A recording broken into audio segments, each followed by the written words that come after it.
9/11. It's been 11 years since that day I woke up and listened to the radio and heard that two planes crashed into the World Trade Center.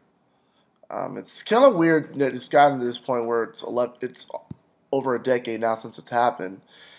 And just for some perspective, I tutor kids, and in their notebooks, they have birthdays on them. So I look at their birthdays, and I'm tutoring kids now who are born in 2002, 2003, 2005. Kids who were born after 9/11.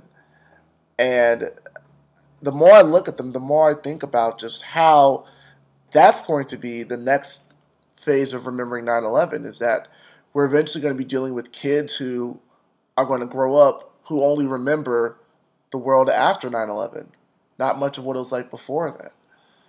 And if you think about this, if you're 22 years old and you just graduated college in 2012, half your life has been in the post 9/11 shadow. If you're a freshman, like some of the kids that I work with at my church, you were probably you were 4 or 5 when you're a high school freshman.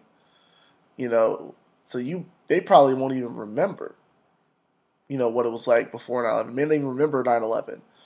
And it just kind of makes you realize that that's going to be the next, again, that's going to be how we talk about 9/11 more. It's just how we teach it to people who aren't there, who remember it.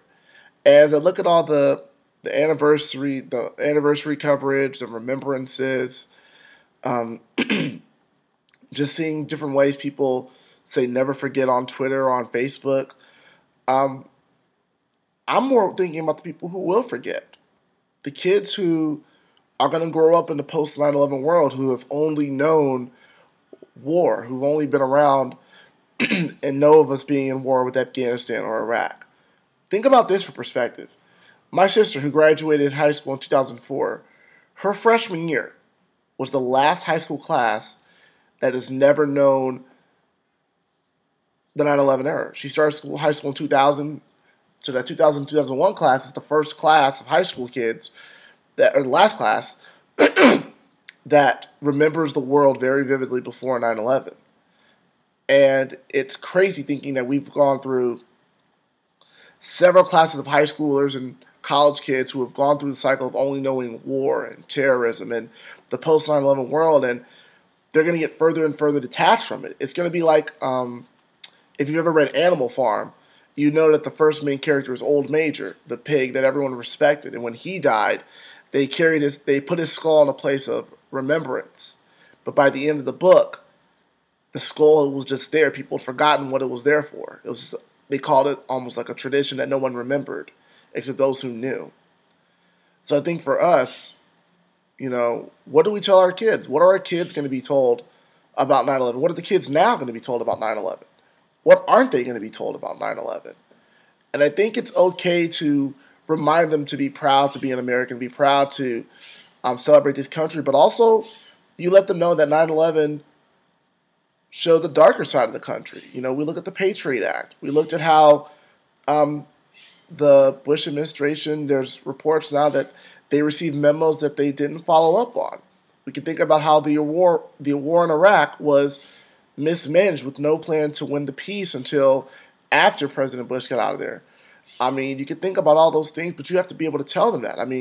If we can talk about Vietnam, and as terrible as that was, we could talk honestly about how that was a big failure of our government. We can also talk about that too, but we can also talk about obviously the heroes, the people who are still trying to get compensation for their illnesses after 9/11, the valiant men and women who responded on the scene and are still fighting now the diseases and PTSD from that event. We could talk about them as well. But I think now we just have to think about how do we tell the kids about it? It's going to get to a point where they're going to be more detached. And, for my generation and for people even older than me, Pearl Harbor is still something that you hear about, but it doesn't ring as true as people who lived through it, who saw friends get blown up, who saw people shot down, and were encouraged to fight afterwards. That's what I'm thinking about, is just realizing that an event that was so traumatic for me and so many millions of people is eventually going to be just a moment in time for people to come after me. So I think as we remember 9/11, we have to also remember, how do we teach those who will forget? Teach the kids who will wonder what 9/11 means and why we celebrate that moment, and what happened on that day besides the towers falling, the Pentagon being struck, and Pennsylvania having a plane crash land in their state.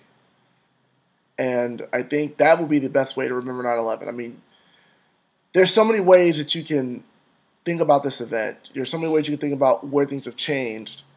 But I think if you look at the children that we live with right now, the teenagers, that's a great place to start. And that's kind of where my heart is today on it. So, however you choose to remember 9/11, do so. Be respectful of all those who remember 9/11, whether it be positive, negative, as long as it's sound criticism, as long as it's not just something that's just said to just make people angry, but it's grounded in sound reason behind it. I think we just need to we just need to listen and watch what we say. How do we talk about 9/11? And for the kids who are going to come after us, how will they see it?